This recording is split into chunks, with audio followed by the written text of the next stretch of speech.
Warning: the opinions expressed in this video do not represent YouTube, associations, agencies, or any particular individuals. They are merely from two guys needing to pass the boredom of their average day lives. Some explicit content may occur in this or future presentations. Viewer discretion may be advised, but ignored if you're into that thing.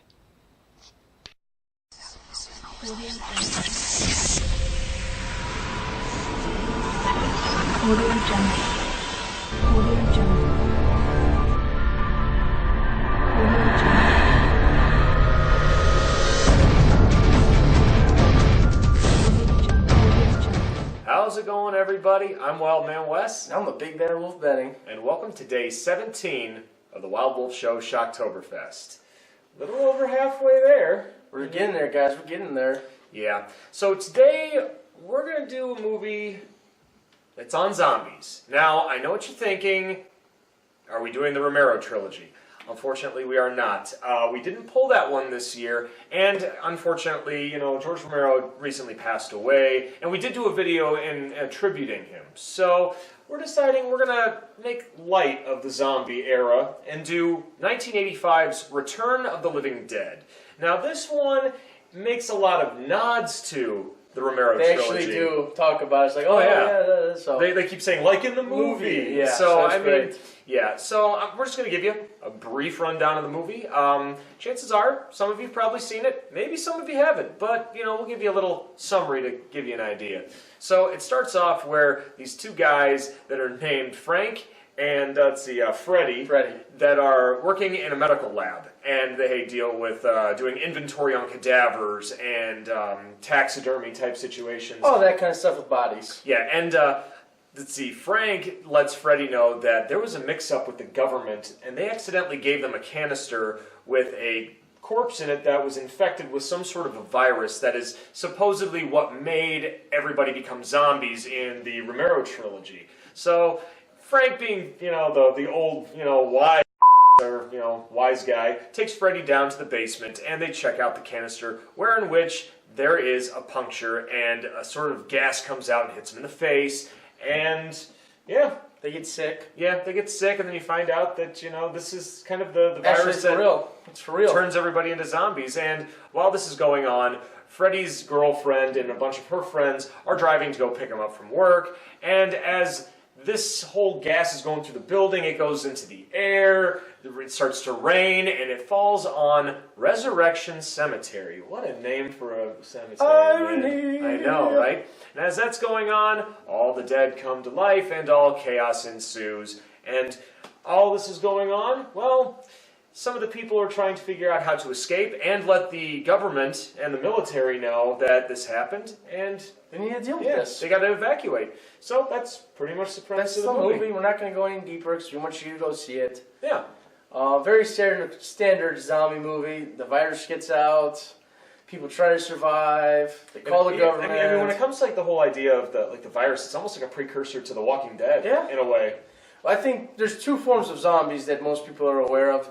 One is obviously the biological zombie, where they come back from the dead and they crave human flesh. The other lesser known zombie, which is actually goes further back in history with voodoo, is where one of the voodoo doctors puts a spell on somebody. When they die, they come back and they're like their servant. So those are your two forms of zombies. One movie that I like in particular that deals with that kind of voodoo zombie ritual is Serpent in the Rainbow. I was gonna say Unfortunately, we didn't pick that one this year either. Sorry, folks, but I believe it is on a later It list. is on a later list for sure. Yeah. But anyway, guys, so why don't we just jump into why we like it, why we don't like it. Not really. There's not really a lot of things I don't like about it. I like how it kind of makes fun of itself. Yeah, this is the satire of the Romero trilogy. Exactly. Talking about, it's just like the movie. Well, even cliches on horror. I mean, like the Resurrection Cemetery. It's good. It's cool. So, I did like that it made fun of itself. It's obviously a horror movie, so it doesn't take itself too serious. It broke the fourth wall without breaking the fourth wall. It didn't make the cuts to the camera with the smiles or anything. So, literally. It did its job. I liked it. We love it. So that was my big about it. I mean, the special effects too. I mean, for what it was, the animatronics. One in particular was the taxidermy dog. That was half the dog. Yeah, that was cool. When James Cameron is beating the crap out of it with a crutch. Another one of my favorite things too is the zombies are actually intelligent. They're sort of self-aware. I mean, that was They're one not thing. as I liked it, but the fact is, that all they could talk about was brains, and it's just like it just seems so cliche. I mean, but at the same time, it's again, well, it's if you probably look at the making fun of original, itself. well, I know, but if you look at the original Romero trilogy, they really didn't go for the brains. They just went for whatever. Yeah, they just whatever. Yeah, they were hungry. But anyways, I did like that they were kind of somewhat intelligent. Like, the boyfriend gets turned. He's like, tell me you gotta let me in. And then, of course, he goes full zombie. So I can eat your brains. So, yeah, it made fun of itself. And I think that's why this movie works. Especially with the comedy aspect of the horror, the cast. Oh, I mean, pretty much everybody that was in this movie was in, at some point, another horror franchise. I mean, Klug Lager plays Bert, the main guy for the medical, factory. He played Jesse's dad in Nightmare on Elm Street Part 2. Tom Matthews, who plays Freddy, was Tommy Jarvis in Friday the 13th Part 6. Linnea Quigley, Quad City native, awesome lady to meet. She's, the big scream queen. She was in this. Miguel Nunez, who plays Demon in Friday the 13th Part 5. And, of course, the lovable DJ in the horrible Street Fighter movie. But, hey, what can you do? Well, rabble. Yeah. But anyways, the cast, I like the cast. Because they were able to poke fun at the comedy they really did play off each other very well. Yeah, so, I like, agree. they were, you could tell that they were friends behind the scenes because they worked so well together. Yeah.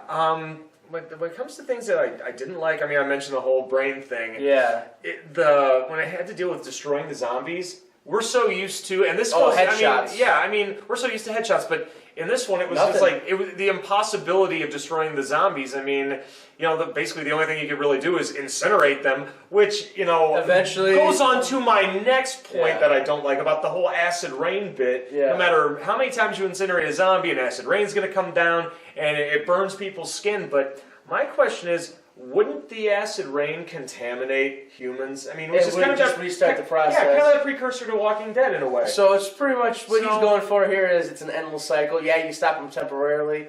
Then the acid rain comes from the clouds. And there was a lot of endless cycles of Return of the Living Dead movies. Yeah. We don't really talk about that much. We talk about this one, that's about it. Yeah. Maybe part 2. But altogether, I actually like it for what it is, being a satire. Because, I mean, they could have gone all out serious with this, but they didn't. I mean, so, I you got anything else? You want to just go into grade? I have nothing. Let's just grade this. All right, well, what are you giving this one today? I would say, with some of the plot holes involving the impossibility of destroying the zombies and the endless cycle, it roughed it up slightly for me, but I think with the satire and the good cast knowing how the comedy is going to work for the horror situations, I would give this one probably a B+.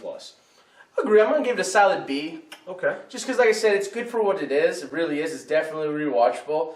But again, it's a horror movie. I do want to kind of be scared, and there's not really anything here that's really too scary for me. A lot of it was more hokey than anything. Yeah. But at the same time, people like us, we enjoy the hokey sometimes. We enjoy it, so... But again, so I'm going to give it a solid B. Not a bad movie. Definitely check it out. It's right up there with the original trilogy. You got to love it. So, yeah, B. That's what I mean. Alrighty. And as always, guys, we ask you comment down below, like our video, share our video, and of course, push the red button. Because every time we get some more subscribers, the more content we can provide for all of you. And we want to give you more content. We do. Oh my gosh. I do. We all do. So, with that in mind, we hope you enjoyed this episode. I'm Wildman Wes. I'm a Big Bad Wolf Benny. And we hope to see you tomorrow for day 18 of Shocktoberfest on the Wild Wolf Show. See you soon.